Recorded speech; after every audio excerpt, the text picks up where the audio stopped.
আমরা ডিপিএসপি পড়তে শুরু করব। আমরা কি পড়েছিলাম? ফান্ডামেন্টাল ডিউটিস পর্যন্ত আমাদের পড়া হয়েছিল। এরপর আমরা পড়বো হচ্ছে ডিপিএসপি। ঠিক আছে, এই তো একদম পারফেক্ট টাইমে জয়েন হয়েছে। ডিপিএসপি, ডিপিএসপি কি? ডিপিএসপি মানে হচ্ছে ডাইরেক্টিভ প্রিন্সিপাল অফ স্টেট আচ্ছা, পলিসি। কি টপিকে পড়ানো হচ্ছে, মানে টপিকটার নাম কি? টপিকটার নাম হচ্ছে ডিপিএসপি। ডিপিএসপি ফুল ফর্ম হচ্ছে directive principle of state policy, মানে রাষ্ট্র, যার বোধা বাংলায় হয় হচ্ছে রাষ্ট্র পরিচালনার নির্দেশমূলক নীতি।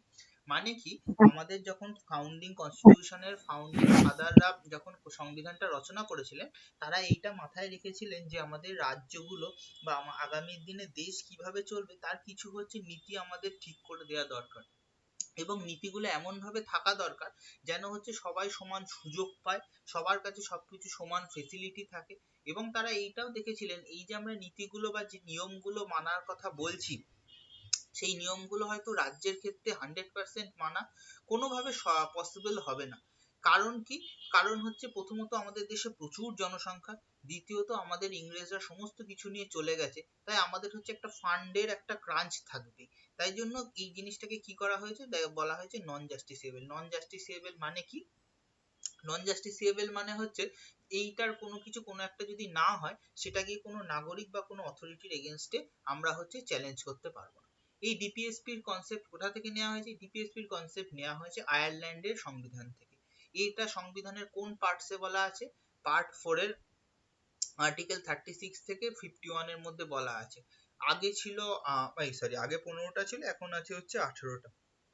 আচ্ছা, দেখো ডিপিএসপির তিনটে হচ্ছে প্রিন্সিপালস। প্রিন্সিপালস মানে কি? Socialistic principle, Gandhian principle, liberal principle. এবার কেন কোনটা সোশ্যালিস্টিক, কোনটা গান্ধিয়ান, কোনটা লিবারেল, এটা পড়ানো মানে পরপর যখন প্রিন্সিপালস গুলো পড়বো তখন প্রিন্সিপাল গুলো বলে দেবো। অ্যামেন্ডমেন্ট মানে সংশোধন। ডিপিএসপি কে তোমার হচ্ছে স্পেশাল মেজরিটি দিয়ে হচ্ছে স্যাংশন করতে হয়। স্পেশাল মেজরিটি আশা করি বলে দিয়েছি, যতজন প্রেজেন্ট মেম্বার থাকবে আর ভোটিং থাকবে সেটা হচ্ছে 2/3+1। এবং যে 2/3+1টা সেটা হচ্ছে টোটাল যে নাম্বার অফ যতজন পার্লামেন্টিয়ার তার হচ্ছে 1/2+1 হতে হবে। এটাই হচ্ছে স্পেশাল মেজরিটির কন্ডিশন। ঠিক আছে, প্রথম অ্যামেন্ডমেন্ট হয়েছিল কততে? 1976 এ 42nd অ্যামেন্ডমেন্ট অ্যাক্টের মাধ্যমে। আচ্ছা, এই যেখানে লেখা আছে cause of slow implementation of DPSP. DPSP slow implementation কি? এই যে lack of resources available to the government and the vastness of the country. প্রথমত কান্ট্রির হচ্ছে এত বিবিধতা, তারপর হচ্ছে কান্ট্রির এত জনসংখ্যা। আচ্ছা, পারপোজ অফ ডিপিএসপি কি? এটা থেকে কোশ্চেন দেয়, to establish a welfare state. Welfare state মানে কি? যে একটা স্টেট তার কি কি পজিটিভ গুণ থাকতে পারে, সে মানুষের জন্য কিভাবে ভাববে, সে একটা অন্য বাইরের দেশের কাছে কি রকম ভাবে সে একটা এক্সাম্পল সেট করবে, তার জন্য সেগুলো বলা আছে হচ্ছে তোমার ডিপিএসপি তে। এইখানে দেখো, আগের দিন ফান্ডামেন্টাল রাইটস এর 13-12 এ বলেছিলাম ডেফিনেশন অফ স্টেট, আবার আর্টিকেল 36 এ বলা আছে ডেফিনেশন অফ স্টেট। এইখানে স্টেটের ডেফিনেশন কি? এখানে স্টেটের ডেফিনেশন মোর অর লেস হচ্ছে স্টেট কি কি ওয়ার্ক করতে পারবে, সেই স্টেট বডি গুলোর কথা এখানে ডিরেক্ট বলা নেই। স্টেট কি কি ওয়ার্ক করবে, কি কি তাদের ফাংশন থাকবে, সেই জিনিসগুলো এখানে বলা আছে। আর্টিকেল 37 এ কি বলা আছে? Application of the principal contained in this, মানে এই যে প্রিন্সিপালস গুলো বলা আছে সোশ্যালিস্টিক, গান্ধিয়ান এবং লিবারাল, এইগুলো কিভাবে অ্যাপ্লাই করব সেইটার কথা বলা আছে হচ্ছে তোমার এই ক্লজটাতে। আর্টিকেল 38 এ কি বলা হয়েছে? State to secure a social order for the promotion of the welfare of people. দেখো, promotion of the welfare of people মানে কি? বিভিন্ন স্টেট হচ্ছে বিভিন্ন হচ্ছে সোশ্যাল অর্ডার করবে। মানে কি? প্রত্যেকটা জায়গায় ধরো হচ্ছে, যেমন ধরো একটা কোনো কাজ করতে গেলে সেখানে সোশ্যাল অর্ডারে সবকিছু হচ্ছে মেনটেন করা হবে। মানে কি? যেমন ধরো একটা জায়গায় কোনো একটা কাজ করতে গেলে ক্যাম্পে দেখবা সবার আগে 3টে সেকশন করা থাকে, একটা জেনারেল সেকশন, একটা ফিমেল সেকশন, আরেকটা সেকশন করা থাকে কি ওল্ড এজদের সেকশন। এটা কেন? এটা হচ্ছে সোশ্যাল অর্ডারটাকে মেনটেন করার জন্য। এটা খালি কি মাইক্রো লেভেলেও যেমন করা হয়, এবং স্টেটের যখন কোনো হায়ার অর্ডারে কাজ করা হয় তখনও এই জিনিসগুলো করা হয়। তার মানে কি? এটা হচ্ছে আমি সোসাইটির কথা ভাবছি, তাই হচ্ছে এটা একটা সোশ্যালিস্টিক প্রিন্সিপাল বা এসপি। আচ্ছা, আর্টিকেল 39 কি? আর্টিকেল 39 এ তোমার হচ্ছে দুটো হচ্ছে তোমার বিয়ের কথা বলা আছে, তো প্রিন্সিপালের কথা বলা আছে। আর্টিকেল 39 ক্লজ ফার্স্ট এর তে কি বলা আছে? তোমার বলা আছে equal pay for equal work for both male and women, right to adequate manure of the livelihood for the all citizens. আচ্ছা, প্রথমটা কি বলা আছে? সম কাজে সম বেতন।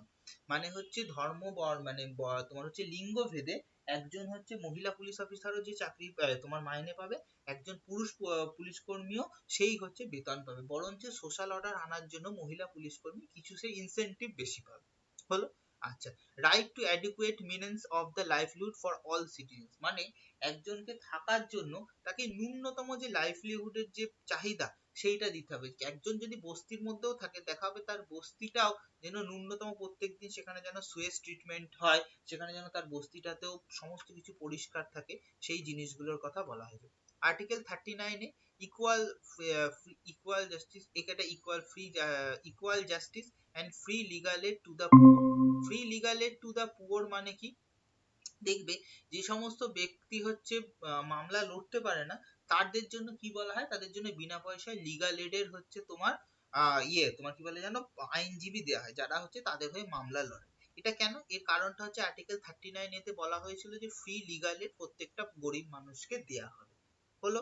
আচ্ছা, এবার হচ্ছে দেখো প্রত্যেকটা ইনস্ট্রাকশন দেওয়া হয়েছে, স্টেট যতটা পেরেছে তাদের সামর্থ্যের মধ্যে সেগুলো হচ্ছে চেষ্টা করেছে। দেখো আর্টিকেল, এই যে আর্টিকেল তোমার হচ্ছে 41 নেই, এটা পিডিএফটা একটু কেটে দিও তো। অর্গানাইজেশনস অফ ভিলেজ পঞ্চায়েত, ঠিক আছে, এই কিছুটা এখানে ভুল লেখা আছে না, আমার খাতাটা পেলে ভালো হতো।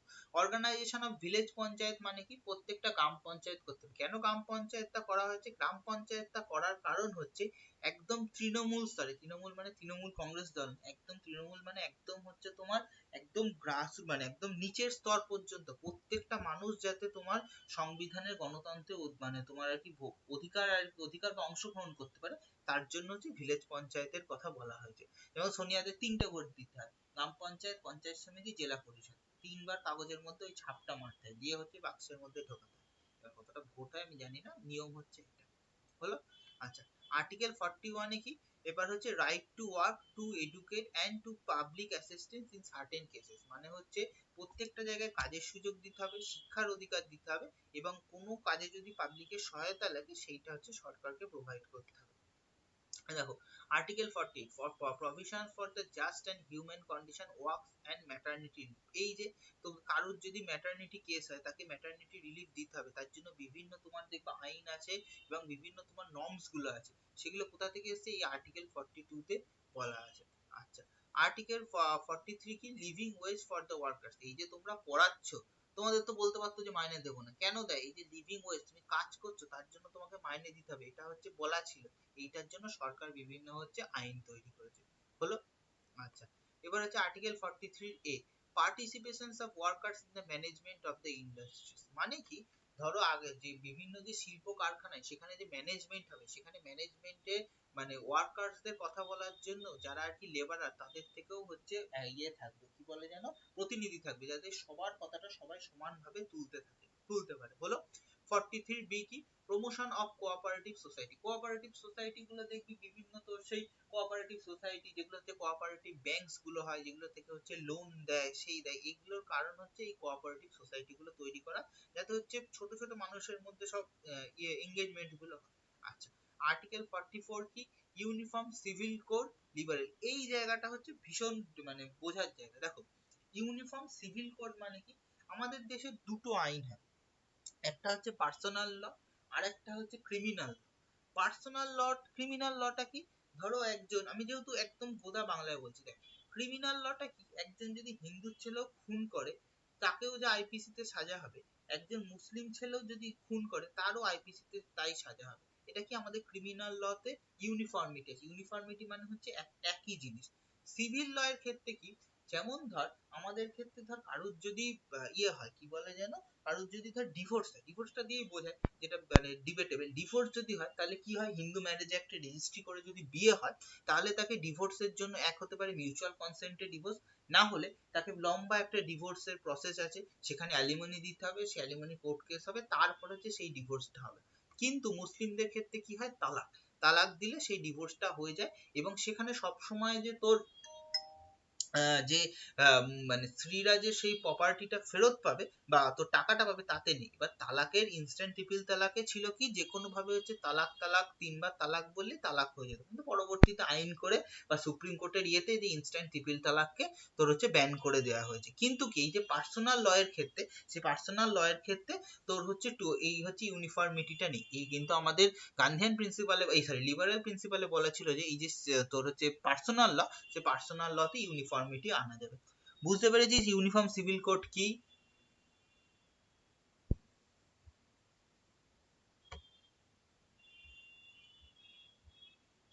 এ দুই এস বুঝতে পেরেছ ইউনিফর্ম সিভিল কোড কি বললাম? হ্যাঁ হ্যাঁ বুঝতে পেরেছি। বুঝেছি। দাঁড়া দাঁড়া প্রাইমারি রুটিন সরাই দাঁড়া।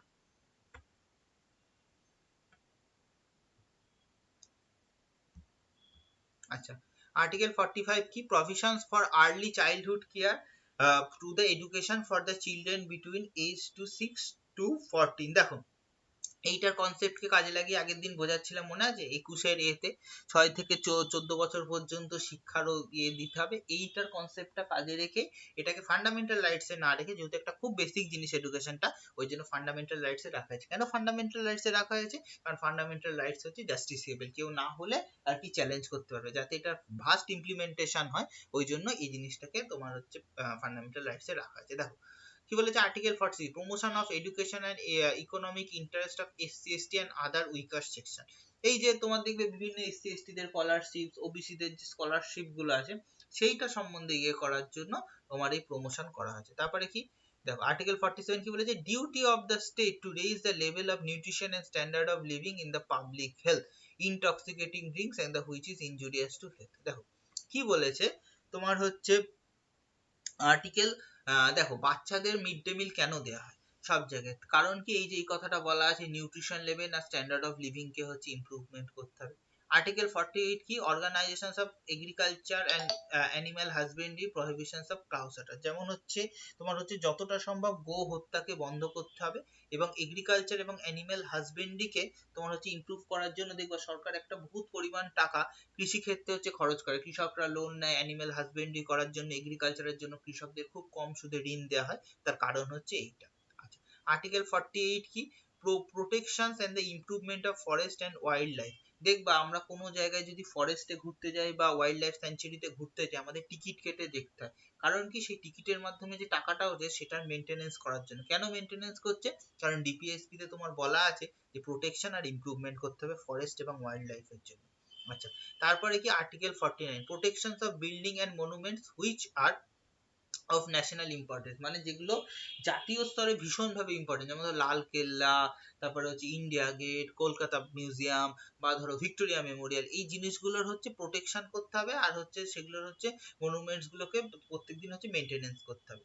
আচ্ছা, আর্টিকেল 50 কি বলা আছে? এটা ভীষণ important, separation of judiciary from executive. আমাদের সরকারের তিনটে উইং কি? Legislative, executive, judiciary. লেজিসলেটিভ কারা?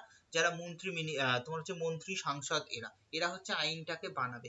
এক্সিকিউটিভ কারা? এক্সিকিউটিভ হচ্ছে যারা আইপিএস আইএস সব বিভিন্ন পুলিশ, তারা হচ্ছে অফিসার্স, যারা হচ্ছে আইনটাকে এক্সিকিউট করবে। জুডিশিয়ারি কারা? জুডিশিয়ারি হচ্ছে এই যে আইন মানে লেজিসলেশনের পাস করা ল আর এক্সিকিউটিভের পাস করা অর্ডার, এগুলো যে আদৌ তোমার জাস্টিস এবং স্যাটিসফাইড কিনা সেইটাকে ঠিক করবে হচ্ছে জুডিশিয়ারি। এবং এই যে তিনটে উইং সম্পূর্ণভাবে আলাদা থাকবে, এই আলাদা করার কথাটা বলা হয়েছে আর্টিকেল 50। আর্টিকেল 51 এ কি বলা আছে? Maintenance of the international piece এই সিকিউরিটি, মানে এই যে বিভিন্ন দেশের সাথে দূতাবাস তৈরি করে বিভিন্ন যে সম্পর্ককে ভালো রাখা হয়, তার কনসেপ্টটাই আছে হচ্ছে এই আর্টিকেল 51। বোঝা গেল? টোটাল আর্টিকেল 36 থেকে 51 প্রত্যেকটা ক্লজ সাব ক্লজ বলে বলে দিলাম, এবং প্রত্যেকটা কেন কি কাজে লাগে বোঝা গেল?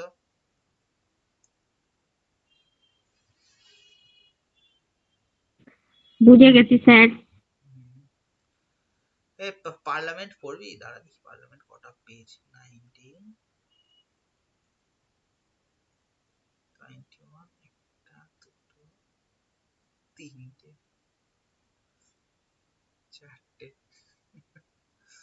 পার্লামেন্টটা বড়, চারটে তো পড়তে প্রচুর সময় লাগে, পার্লামেন্টটা বোঝাতে অনেক সময় লাগে।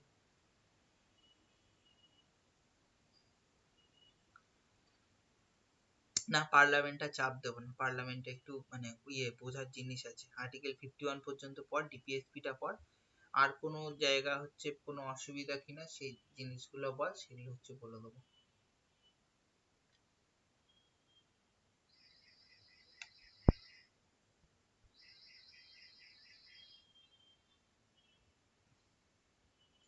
তোদের এরপরের থেকে হচ্ছে অল্প অল্প করে ম্যাথের ওই ক্লাসগুলো নেব, তাহলে তোদের বুঝতে সুবিধা হবে। ম্যাথটা একটু করালে ভালো হয়, একটু একটু করে। আর রিজনিংটা মানে একটা টপিকের একটু কিছু, যেমন আগের দিন সে ক্লু দিলি না, হুম, ওই শর্ট শর্ট ট্রিক গুলো দিলে তাহলে কি হয়, একটু শিখতে তাড়াতাড়ি হবে, মাথা খাতা থেকে বার সব কর, বেরিয়ে গেছে তো। খাতা বার কর।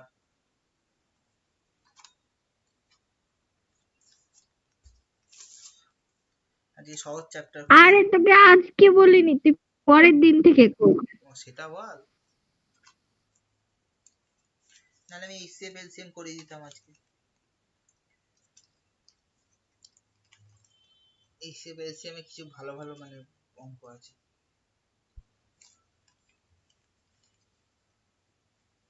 বুঝলি? এইচসিএফ এলসিএম এ কিছু মানে স্ট্যান্ডার্ড ভালো ভালো অঙ্ক আছে। আচ্ছা বাকি আজকে পলিটি আজকে এইটুকুই। পলিটি আজকে এইটুকুই, কারণ পরের দিন পড়া ধরবো শুক্রবার, রবিবার দিন। পুরোটা পড়া কবে? ধরবো রবিবার দিন। ঠিক আছে। পড়া ধরবো, পড়িয়ে যাচ্ছি, হবে পড়া তো করতে হবে বাবা, খাওয়ালে হবে, হজম করতে হবে তো। হজম হয়ে গেছে, ওই জন্যই তো মাথায় থাকবে না। ও আচ্ছা আচ্ছা, আমরা হজম হওয়া মানে অন্য কিছু বুঝতাম। আমরা তো ওল্ডার জেনারেশন, তোমরা এখন ইয়ঙ্গার জেনারেশন, তো তোমাদের তখন কিছু বুঝতে হবে। হ্যাঁ, সেই ডাইনোসরের যুগে জন্মেছিলেন। না, সে ডাইনোসরের না, আমরা হচ্ছে মানে 90s কিডেরও হচ্ছে একদম হচ্ছে মানে লাস্টের দিককার পাবলিক, ঠিক আছে? আর তোমরা হচ্ছে একদম মিলেনিয়াল। হ্যাঁ, আর তোমরা হচ্ছে এখন হচ্ছে জেনারেশন কি বলে, জেড না কি সব বলে ভাই, জানি না, এরকম পাবলিক না। কি বলে? জানি না কি জেনারেশন বলে এখন, আমি ভাই এইসব নিয়ে অত হচ্ছে বুঝি না। ওই জেনজি নাকি আমি বুঝি না ভাই, এইভাবে জেনারেশন আমি জেনজিতে পড়ি না, আমি জানি না যে দিদিও জেনজিতে পড়ে না। আমি জানি না কে কিসে পড়ে না পড়ে, মানে এইটুকুনি এখনকার জেনারেশন ভাই বুঝি না। রাত একটার সময় ঠোঁটে দুনিয়ার চলা লিপস্টিক দিয়ে কেউ কাকে ভাই 78টা ওষুধ উইদাউট প্রেসক্রিপশনে ঘুমের ওষুধ দেয় ভাই, বাপের জন্মে শুনিনি। সব পাবলিক এখনকার সেই নিয়ে লোককে হাইপ করে, বুঝি না কি এত আছে। তাহলে অন্য সাবজেক্ট পড়াও, নয় ম্যাথ করাও, নয় রিজনিং করাও, দিদিরও প্র্যাকটিস হয়ে যাবে। ম্যাথই তো করাচ্ছিলাম, খাতা দেখ, সেজন্যই তো বললাম খাতাটা বার কর। ম্যাথই তো করাচ্ছিলাম। ভাই পর, আজকে আমার অবস্থা খারাপ, আমি তিনটে করিয়ে তারপর আবার ওই ওই এপিডেপিডটা নিয়ে কোটের চক্কর কেটে এখন বাড়ি এসেছি। কিসের এসআইআর? উকিলের। হ্যাঁ, এসআইআর, সোমনাথ দা জানে। ও আমাকে মাঠের আগের দিন ফোন করেছে, এসআইআরটা বলে দিতে, বললাম তুই রাখ, আমি সব বুঝি দেবো, তোকে ফর্ম ফিল আপ করতে হবে না, তোরটা আমি বলে দিচ্ছি।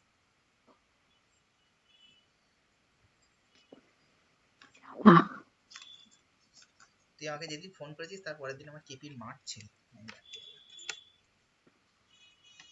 আরে ওই যে এপিডেপিডটা ছিল না, হুম ওইটা ওটা হয়েছে তো, ওটা হলেই হয়ে যাবে। আচ্ছা অঙ্ক ছোট্ট জিনিস দেখাচ্ছি, ছোট ছোট জিনিসগুলো দেখাচ্ছি, দেখ মনে মানে একদম বাচ্চাদের জিনিসগুলো দেখাচ্ছি, একদম দেখ।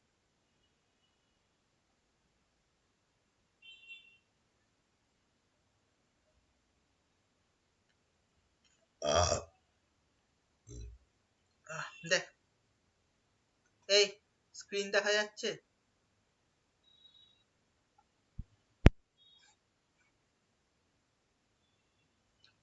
এই লোকজন, স্ক্রিন দেখা যাচ্ছে?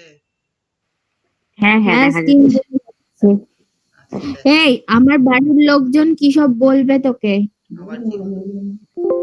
আমাকে বলছে কি যে তুই আদৌ পড়াশোনা করিস না করিস না। এইসব আমাকে এইসব বলছে জানিস। তুমি বাড়ির লোকজন বলছো কেন? বলতে পারছো না? নাম নেই তার, তুমি কি নামে ডাকো সেটা বলতে পারছো না? তুই বাড়ির লোকজন বলছো, ভদ্রতা নেই। কি আর বলবে। এদিকে ও একটা কষ্ট করে, এদিকে আর পড়া ধরবে, পড়া কিছুই করে না। ধরবো ধরবো, সবে শুরু হয়েছে তো, যাক দুদিন ধরবো। দেখ এই সেপ এলসিএম এর দেখ, ছোটবেলায় বাচ্চাদের কনসেপ্ট দেখ, ফ্র্যাকশনের হচ্ছে এইচসিএফ এলসিএম, এগুলো জানিস, একটু ভুলে গেছিস বলে। তো জিনিসটা দেখ, দেখ কি বলেছে, ধর এই তিনটে হচ্ছে ফ্র্যাকশন বা যাকে বলে হচ্ছে ভগ্নাংশ, পাঁচের নয়, এর হচ্ছে তোর ইয়ে, আমরা যদি তোর ধর এই তিনটের হচ্ছে এইচসিএফ বার করব, এইচসিএফ বার করার ক্ষেত্রে কি, ওপরের গুলোর এইচসিএফ, নিচের গুলো এলসিএম। এইচসিএফ মানে হচ্ছে তোর গসাগু, এলসিএম মানে হচ্ছে লসাগু। তার মানে কি 20, 5 আর 25, এর হচ্ছে কমন ফ্যাক্টর, এই তিনটের হচ্ছে এইচসিএফ অফ এটা, আর একটা হচ্ছে এলসিএম অফ 27, 9 আর হচ্ছে 36, হলো। এর এইচসিএফ কত? 4। আর এলসিএম দেখ, দেখ একটা জিনিস দেখ, এলসিএম বার করার একটা জিনিস শিখিয়ে দিই, দেখ এইটা দেখ, এই 9টা তো ওই 27-এর মধ্যেও আছে, 36-এর মধ্যেও আছে। তার মানে হচ্ছে এটা 9 ইন্টু 3, এটা 9 ইন্টু 4। তার মানে আমি যখন এলসিএমটা ক্যালকুলেট করবো, এই 9টা বাদ চলে যাবে। এলসিএম মানে কি, এমন একটা তোর ফ্যাক্টর আসবে যেটা হচ্ছে এইটা দিয়ে আলটিমেট বড়টা দিয়ে ভাগ হবে। আচ্ছা দেখ, তো 36 আমরা সবসময় দেখবো বড়টার গুণিতক গুলো, মাল্টিপল গুলো। 36-এর প্রথম মাল্টিপল 36, সেকেন্ড মাল্টিপল 72, কিন্তু 72 দিয়ে দেখ 27 ডিভিজিবল নয়। থার্ড মাল্টিপল কত? থার্ড মাল্টিপল হচ্ছে 108। তাহলে 108 কি, 108 কি তোর হচ্ছে 7 দিয়ে, 27 দিয়ে ডিভিজিবল, ইয়েস 4 দিয়ে ডিভিজিবল, তাই জন্য এর এলসিএম হচ্ছে 4/2, 108। বুঝতে পেরেছিস? এই তিনটের এলসিএম হলো এই যে এটা, এই কনসেপ্টটা বুঝতে পেরেছিস? ওটা তো বুঝেছি, কিন্তু এইচসিএফ টা 4 কেন হবে? এই সেপটা 4 না 5 হবে, 5 মানে বলেছি 5, লিখেছি 4, সরি।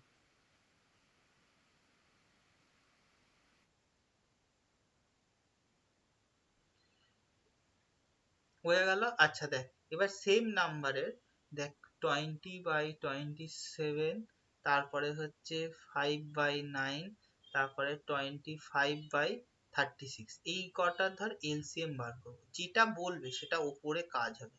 তাহলে LCM of 25 and HCF of 27, 9, 36, দেখ এই তিনটের এলসিএম কত, সেই এক কনসেপ্ট। 5টা এর মধ্যে কমন আছে, তাই 5টা যাবে না, এর মধ্যে সবচেয়ে বড় ফ্যাক্টর 25, তাহলে 25 মাল্টিপল 25, 50, 75, 100। দেখ 25 দিয়ে এটা যাচ্ছে না, 20 দিয়ে 50 যাচ্ছে না, 20 দিয়ে 75 যাচ্ছে না, 20 দিয়ে একমাত্র যাচ্ছে হচ্ছে তোর তোর হচ্ছে এই 100 দিয়ে। তার মানে কি হচ্ছে, উপরের 100 আর এই তিনটের এই স্টেপ কত, একমাত্র যাচ্ছে হচ্ছে 9 দিয়ে, তার মানে হচ্ছে 100/9। বোঝা গেল এই স্টেপ এলসিএমটা কি হবে?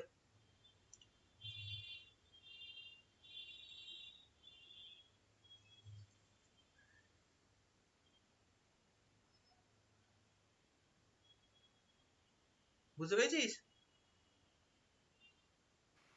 হ্যাঁ। আচ্ছা, এবারে দেখ, দুটো সংখ্যা আছে যাদের এইচসিএফ এন্ড এলসিএম হচ্ছে তোর 12 and 360, হলো। এদের একটা নাম্বার বলেছে, one number is 72, another, আমরা জানি কি, দুটোর সংখ্যা থাকলে তাদের ধর এইচসিএফ ইন্টু এলসিএম হয় হচ্ছে দুটো নাম্বারের product, first into second number, হলো। দেখ তাহলে তোর এটাতে দেখ এইচসিএফ বলা হচ্ছে 12 আর এলসিএম 360, একটা আসবে 72, তার মানে কত, 12 ইন্টু 360, একটা 72 আর একটা x ধরে নিলাম, 12 দিয়ে কাটলে 6, 6 দিয়ে কাটলে হচ্ছে 60, তাহলে x এর ভ্যালু হচ্ছে 60।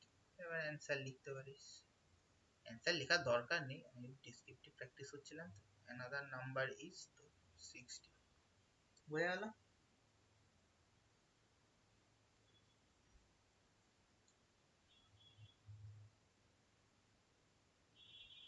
হয়েছে? এটা বুঝতে পেরেছিস?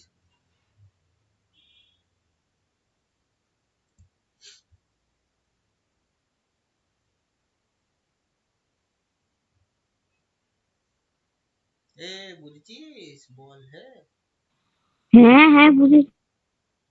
সেটা আমি না বললে আমি কি অন্তর্যামী? আমি বুঝবো কি করে? সোনিয়া কি পড়েছে? ও, মাঠের টেনশন তো যেন ঘুম পাচ্ছে। না না ঘুমাইনি, করছি তো অঙ্কটা। দাঁড়া এক সেকেন্ড, তো দেখি তো স্লাইড আছে কিনা। এক সেকেন্ড। আমার একটা রিকোয়েস্ট আছে। হ্যাঁ, রিকোয়েস্ট পূরণ করার জন্যই তো আছি, বলুন। না না বলছি, কম্পাউন্ড ইন্টারেস্ট তো করাবে বলেছো, হ্যাঁ। প্লাস আরেকটা জিনিস করাতে হবে। কি? ওই ফিল ট্যাঙ্ক আর এমটি ট্যাঙ্ক, সেটা বলতে হয় পাইপের অঙ্কগুলো। Pipe and cistern, fill tank empty. হ্যাঁ, পাইপ অ্যান্ড সিস্টার্ন না ফিস্টার্ন, যাই হোক whatever। Pipe and cistern, system মানে হচ্ছে নল আর চৌবাচ্চা, যেটা ছোটবেলায় পড়তে। ওটা আমার সমস্যা হয়। নিশ্চয়ই করিয়ে দেবো। ওটা করতে পারলেই হচ্ছে দেখবা টাইম অ্যান্ড ওয়ার্ক বুঝে যাবে।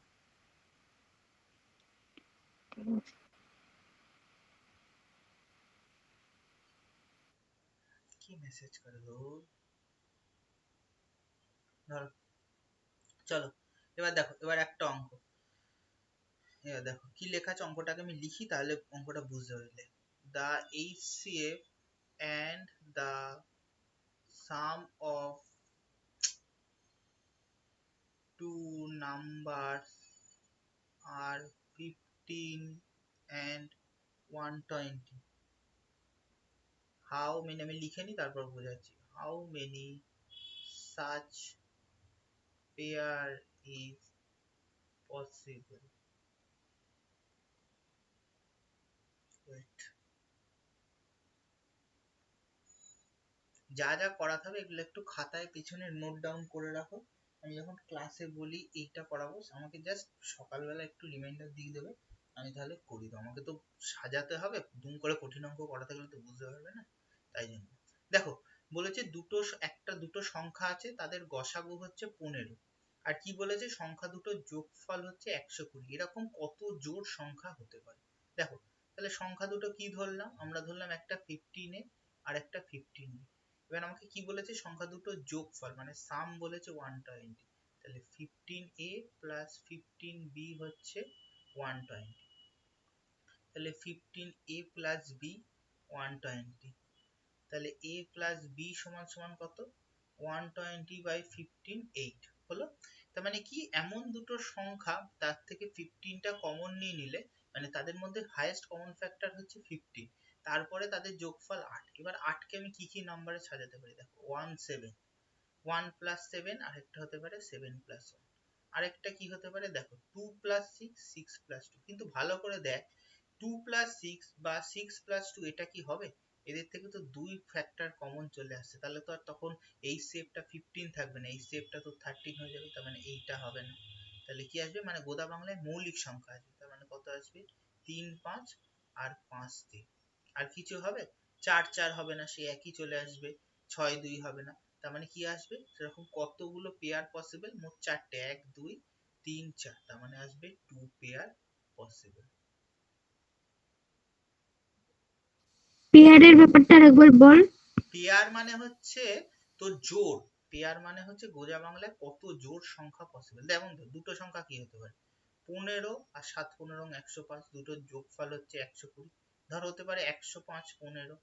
ধর একটা সংখ্যা হতে পারে 45, আর একটা হতে পারে 75, আর একটা হতে পারে 75 আর একটা 45। তাহলে কটা সংখ্যা হচ্ছে এরকম? একটা, দুটো, তিনটে, চারটে। এরকম কটা জোড়? তাহলে দুটো জোড় পসিবল, তার মানে হচ্ছে 2 পেয়ার পসিবল। বুঝতে পেরেছিস? বুঝেছি। দেখ, তারপরের কোশ্চেনটা দেখ কি বলেছে। The HCF and product of two numbers are 5 and 50 respectively আর লিখলাম না, হচ্ছে how many such pair is possible. বলেছে দুটো সংখ্যা আছে যাদের হচ্ছে গসাগু হচ্ছে 5 আর তাদের গুণফল হচ্ছে 450। বলছে এরকম কতগুলো জোড় পসিবল। তার মানে সংখ্যা দুটো কি 5x আর 5y। কি বলেছে এদের তোর হচ্ছে প্রোডাক্ট মানে হচ্ছে গুণফল, তার মানে 5x ক্রস 5y এর ভ্যালু হচ্ছে 450। তাহলে এই 5 দিয়ে কাটলে কত? ওয়েট এক সেকেন্ড, কালি আলাদা করে দিই নাহলে পিডিএফ তখন হলে বুঝতে পারবি না। এই 5 দিয়ে এটাকে কাটলে কত? 90। আবার এই 5 দিয়ে কাটলে হচ্ছে 18। তার মানে দুটো সংখ্যার গুণফলের ভ্যালু কত আসবে? 18। এবার দেখ 18 কে আবার ধর কি কি পেয়ার হতে পারে? 180, 18, 1 কি হতে পারে? 2, 9, 9 আর 2। এবার দেখ 3 আর 6 কি হতে পারে? হবে না, কারণ 3 আর 6 যদি হতো তাহলে এখান থেকে 3 কমন চলে যেত। 4 দিয়ে আর এটা ডিভিজিবল হবে না, 5 হবে না, এটা হবে না। তাহলে কটা সংখ্যা পসিবল? সংখ্যা পসিবল হচ্ছে দুটো। তাহলে সংখ্যাগুলো কি হতে পারে? 5, 90, 95 প্রথমটা থেকে আসছে। পরেরটা কি হতে পারে? 10, 45, তার আসবে 45 আর একটা 10। বোঝা গেল? তাহলে এটার ক্ষেত্রেও 2 পেয়ার পসিবল। বুঝতে পেরেছিস?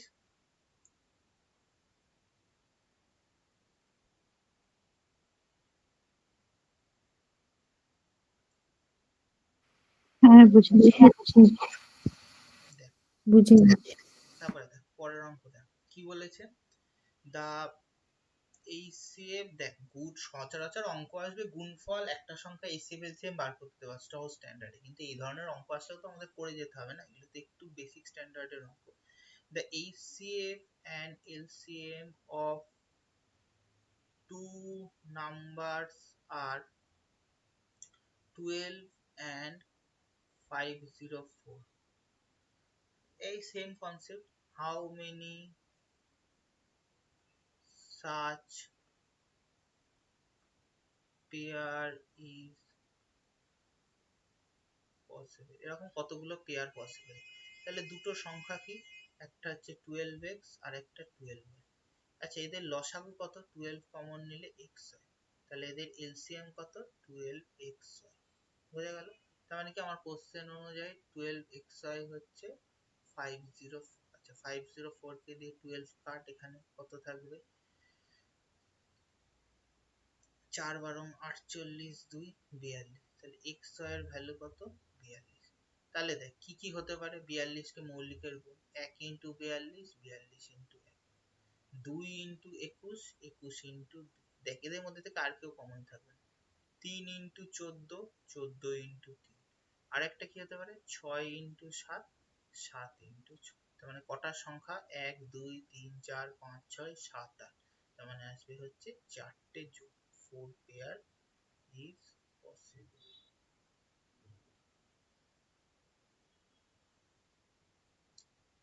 বুঝতে পেরেছিস? এইখানে এটাকে এমন ভাবে ভাঙতে হবে যাতে হচ্ছে এদের মধ্যে দেখ আর কোনো মৌলিক কম নেই।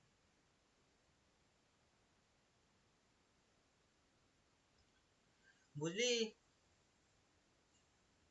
বুঝেছি, মানে মৌলিক আর কমন হবে না, তাই তো? মানে মৌলিক মানেই কি? মৌলিক মানে কি যে সংখ্যার আর কোনো তোর উৎপাদক নেই। যেমন ধর সেটা তো বুঝতে পেরেছি। 1 আর 42 বা 2 আর 21 এর মধ্যে আর তো কোনো কেউ মৌলিক মানে উৎপাদক নেই ওদের মাঝখানে, এক ছাড়া ব্যতীত আর কোনো উৎপাদক নেই। ঠিক আছে? সেই রকম হচ্ছে করে আমাদের ভাঙতে হবে। হলো? বুঝেছি, এবার ক্লিয়ার পুরো। আচ্ছা দেখো কি বলেছে কোশ্চেনটা লিখি।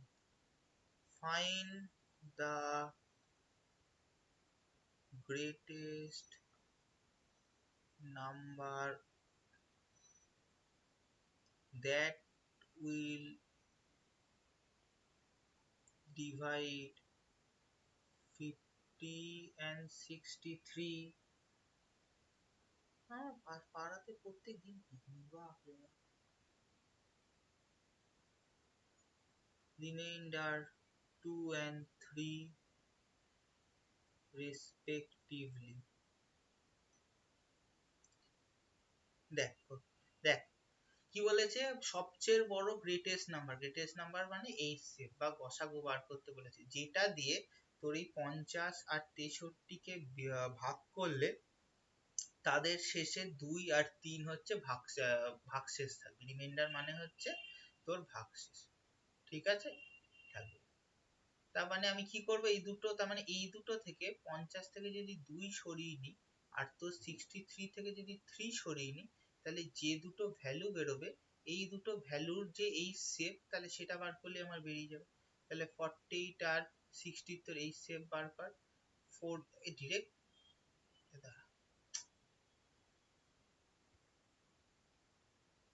12 দিয়ে কাটলে কত হবে, দেখ 4 আর 5, তাহলে এই শেপ কত 12।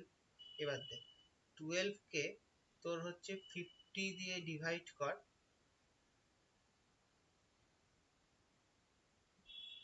আর হচ্ছে 63 কে 12 দিয়ে ডিভাইড কর, কত 4 দিয়ে করলে 48, 2 5 দিয়ে করলে 63।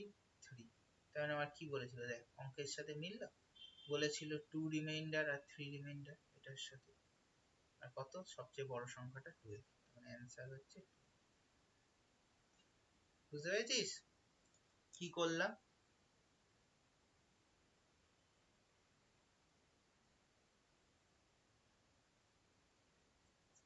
বলেছে কোন বড় সংখ্যা দিয়ে, বৃহত্তম সংখ্যা দিয়ে 50 আর 63 কে ভাগ করলে তাদের ভাগশেষ 2 আর 3 থাকবে।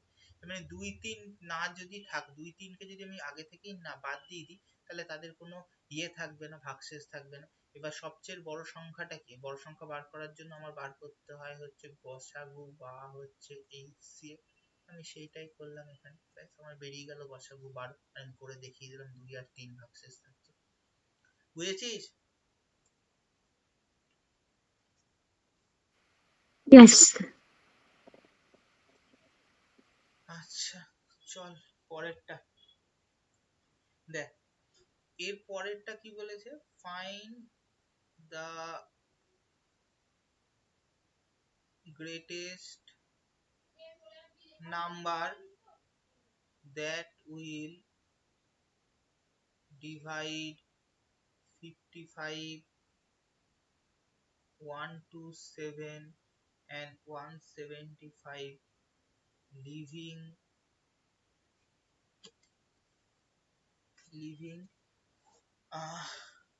each the same remainder। দেখ কি বলেছে, সেই বড় সংখ্যাটা বার করো যাকে হচ্ছে 55, 127 আর 175 দিয়ে ভাগ করলে তাদের মধ্যে হচ্ছে তোর সেম রিমাইন্ডার থাকবে। এখানে আর রিমাইন্ডারটা বলে দেয়নি, দুটো হচ্ছে ডিফারেন্ট। আমাকে কি বলেছে, আমাকে বলেছে যে তোর find the greatest number that will divide 55, 127 and 175, leaving in each case the same remainder. মানে আমি আমি সংখ্যাটা এমন নেব যাদের প্রত্যেকটা দিয়ে হচ্ছে তোর হচ্ছে আলটিমেট হচ্ছে সেম বেরোবে। কি করব, আমার এইটা করার জন্য আমাকে কি বার করতে হবে, দেখ আমি তো এবারে জানি না কার মধ্যে। এবার দেখ সংখ্যা কতগুলো আছে, সংখ্যা আছে হচ্ছে তোর এই তিনটে, 55, 127 আর 175। এদের তিনজনার মধ্যে ডিফারেন্স গুলোর মধ্যে যদি হাইয়েস্ট ফ্যাক্টরটা আমি বার করতে পারি, যে হাইয়েস্ট ফ্যাক্টরটার মধ্যে যেটা থাকবে তার যে হিসেব, সেটাই হবে হচ্ছে আমার সবচেয়ে বেশি নাম্বার। এই দুজনের মধ্যে ডিফারেন্স কত, তোর হচ্ছে 72। এই দুটোর মধ্যে ডিফারেন্স কত, এই 2 আর 1 3 4 48। আবার এই দুটোর মধ্যে ডিফারেন্স কত, এই দুটোর মধ্যে ডিফারেন্স হচ্ছে 120। এই সব কটার আমি এইচসিএফ বার করতে পারলে আমার বেরিয়ে যাবে যে আমার সবচেয়ে বড় সংখ্যাটা কি। আমি এত কেন এই প্রত্যেকের থেকে সামথিং সামথিং সামথিং করে বার করি, এদের নিজেদের মধ্যে যে ডিফারেন্স গুলো, সেই ডিফারেন্স গুলোর এইচসিএফ বার করলে আমার জিনিসটার ক্যালকুলেশন বেরিয়ে যাবে। এটাকে দেখ সবচেয়ে বড় ফ্যাক্টর 24 দিয়ে ভাগ করলাম, 3 4 5, তার মানে 8 যাবে না, তাহলে এইচসিএফ কত, এইচসিএফ হচ্ছে 24। আচ্ছা এবার চেক করি, 24 দিয়ে 55 কে ডিভাইড করি, 48 7, 24 কে দিয়ে 127 কে ডিভাইড করি, 5 দিয়ে 120, রিমাইন্ডার 7, 24 কে দিয়ে 175 কে করি, মানে 5 120 24 এর কাছাকাছি আর কি আছে তোর 94 into 6 হচ্ছে 144, না তার 144, তার মানে হচ্ছে 7 দিয়ে তোর মাল্টিপ্লাই করলে হবে হচ্ছে তোর 168, 7 দিয়ে 168 মানে হচ্ছে রিমাইন্ডার 7। তাহলে দেখ রিমাইন্ডার কতগুলো আছে, প্রত্যেকটার ক্ষেত্রে রিমাইন্ডার দেখ আসছে হচ্ছে 7। তাহলে সংখ্যাটা কি, সংখ্যাটা হচ্ছে সবচেয়ে এই যে 24। মানে কি বললে আমি জানিই না, সেম রিমাইন্ডার, তার মানে ডিফারেন্স গুলোর ক্ষেত্রেও তাই আসবে। এই ব্যাস আমি এদের মাঝখানে ডিফারেন্স গুলো বার করলাম, ডিফারেন্স গুলো আমি সেভ করে দিলাম, ব্যাস এই সেভটাই হচ্ছে আমার অ্যান্সার।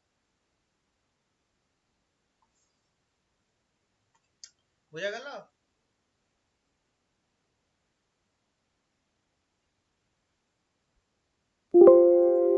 বালিকেগণ বুঝেছো?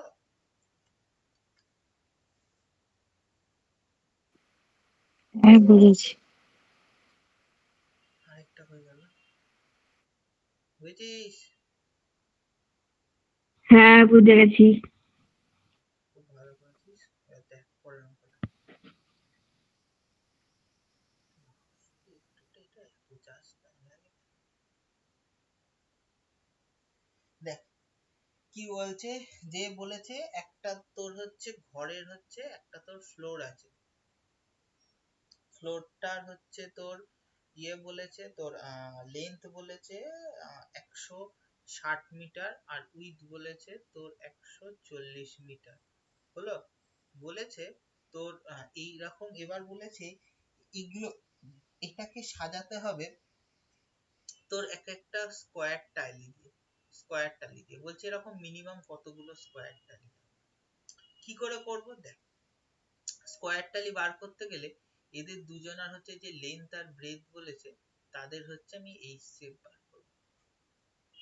দেখ 20 দিয়ে যায়, 8 আর 7, মানে 20 হতে হবে তাদের সবচেয়ে বড় মান। এবার কি বলেছে, বলেছে স্কোয়ার টালি, তার মানে টালিটার তোর লেন্থও হবে 20, ব্রেথও হবে 20।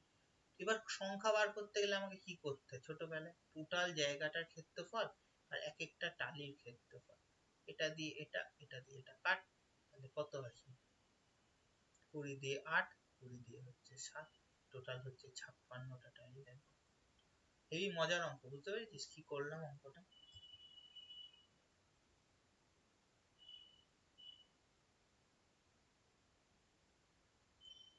বুঝেছিস কি করলাম?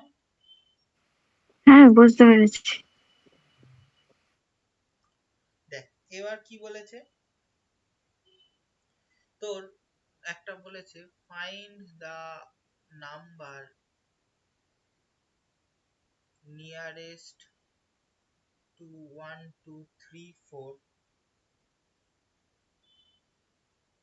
which is exactly divisible by,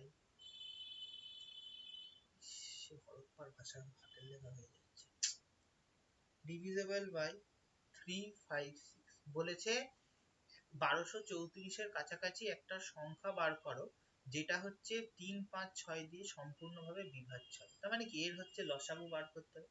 3 5 6 লসাগু করবো, কি বলেছি 3টা 6 এর মধ্যে আছে, 3 ভাগ 5 আর 6 লসাগু, মানে কত আসবে তোমার করতে হবে হচ্ছে 30 এর লসাগু। আচ্ছা 1234 দিয়ে ডিভাইড হতে মানে 1234 এর কাছাকাছি নাম্বার দেখি, 4 দিয়ে করলে 120, 34, মানে এটা দিয়ে গেলে আসবে হচ্ছে 30, তার মানে এর থেকে যেই 4 বাদ দিয়ে দেবো 1230 হয়ে যাবে নাম্বারটা। তখনই এই নাম্বারটা হচ্ছে তোর এই 5 3 5 6 দিয়ে ডিভিজিবল। কেন ডিভিজিবল, কারণ এদের যে এলসিএম সেটা দিয়ে এই নাম্বারটা ডিভিজিবল। বুঝতে পেরেছিস?